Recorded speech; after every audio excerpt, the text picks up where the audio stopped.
Rasulullah sallallahu alayhi wasallam, sitting amongst the Sahaba, he said, "O my Sahaba, yushika al-umamu an tada'a alaykum kama tada'a al-akalatu ila qas'atiha." A time will come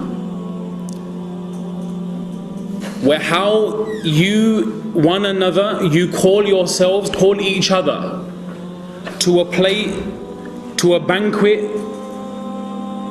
How people who are consuming food, they call one another. People will call one another to consume this ummah in exactly the same way. يُوشِكَ الْأُمَمُ أَن تَدَاعَ عَلَيْكُمْ. People will call one another against you. Similarly, just as how you people call one another to a plate of food. Why did Rasulullah sallallahu alaihi wasallam give the example and the tashbih with food? Food is not something that can fight back. Food cannot offer any resistance. Food has not got a choice in what you eat, what you leave. If you half eat something, the food cannot object. If you choose to discard something, the food cannot object. If you want to swallow something in whole, the food cannot object.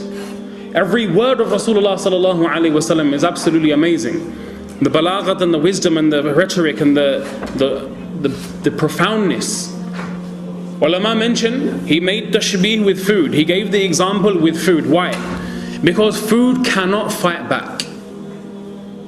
When the Sahaba radiyallahu ta'ala anhum ajma'in, they heard this, it was extremely difficult for ever them to perceive a condition like this fall in the ummah of the Prophet sallallahu alaihi wasallam.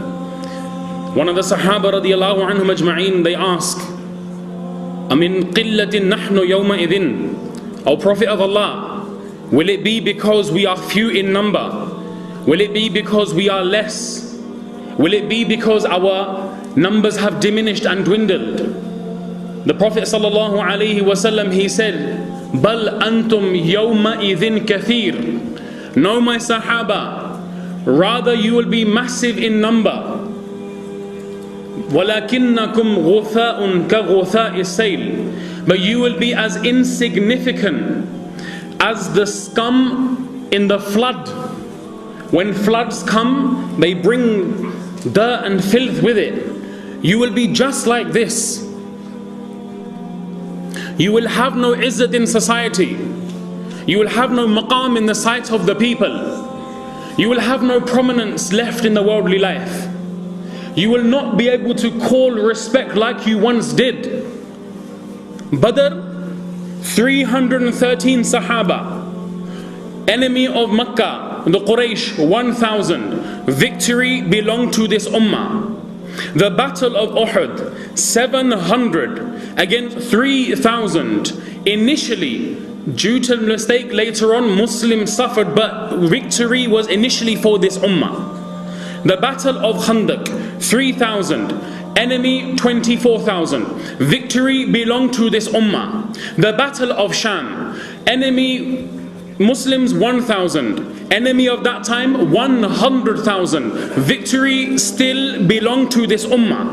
The battle of Muta, Muslim 3,000. Enemy Byzantine Qaba'il of Arab 200,000. By the qasam of Allah, victory still belonged to this ummah.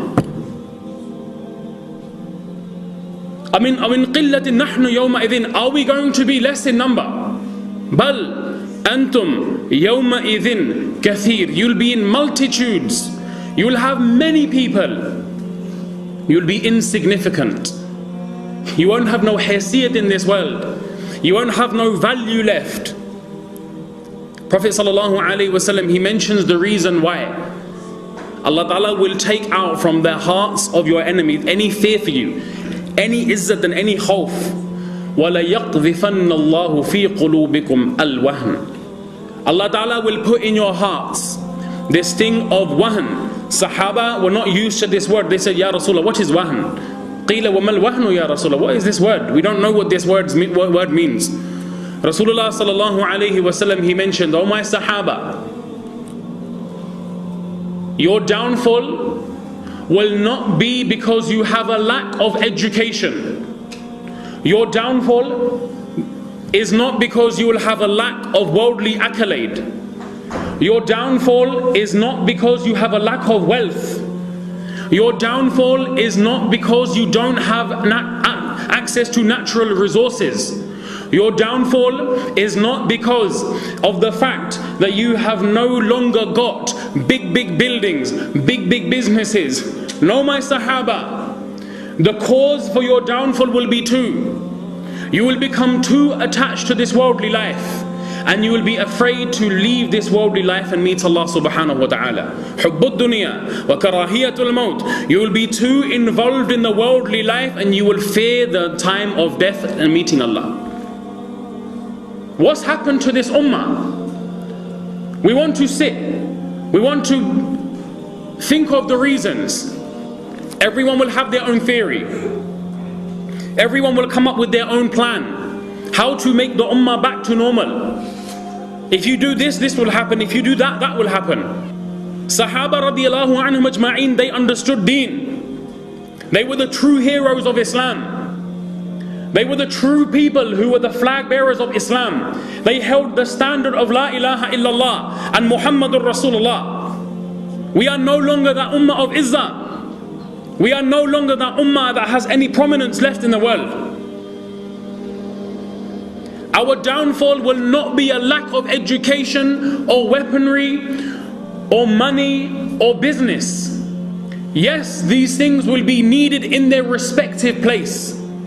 But the solution to the problems which we face and to the halat and conditions which we are faced with, Allah's qasam, Allah gave to the Prophet Muhammad sallallahu alaihi wasallam. Whether you live in Cardiff, whether you live in Bradford, whether you live in Birmingham, whether you live in America, whether you live in Canada, South America, Asia, Morocco, Saudi Arabia, North Pole, South Pole, East and West, by the qasam of Allah, that Allah who controls my life in His hands, the solution to our problems and the solution to our halat and conditions, by the qasam of Allah, Allah has kept only and solely in the deen of Allah and nothing else.